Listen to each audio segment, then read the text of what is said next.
நாள் இந்த முஹர்ரம் மாதம் 10வது நாள் நோன்பு வைப்பதை கடமையாக்கி இருந்தார்கள். பின்னால் ரமதானுடைய நோன்பு கடமையாக்கப்பட்டதற்கு பிறகு அல்லாஹுடைய தூதர் ஸல்லல்லாஹு அலைஹி வஸல்லம் விரும்பினால் இந்த ஆஷராவுடைய நோன்பை நீங்கள் பிடியுங்கள், விரும்பவில்லை என்றால் விட்டுவிடுங்கள் என்று அல்லாஹுடைய தூதர் ஸல்லல்லாஹு அலைஹி வஸல்லம் கடமையை விளக்கி சுன்னாவுடைய தரத்தில் இதை கொண்டு வந்தார்கள்.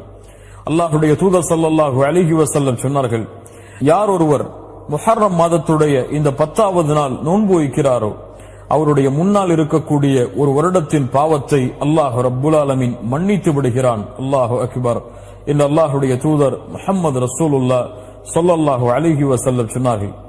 அல்லாஹுடைய தூதர் ஸல்லல்லாஹு அலைஹி வஸல்லம் ரமதானுடைய மாதத்திற்கு பிறகு அதிகமாக ஷஹ்ருல்லாஹி முஹர்ரம், அல்லாஹுடைய மாதமாகிய இந்த முஹர்ரமுடைய மாதத்தில் அதிகமாக நோன்பு வைத்தார்கள் என்று அல்லாஹுடைய தூதர் முஹம்மது ரசூலுல்லாஹ் ஸல்லல்லாஹு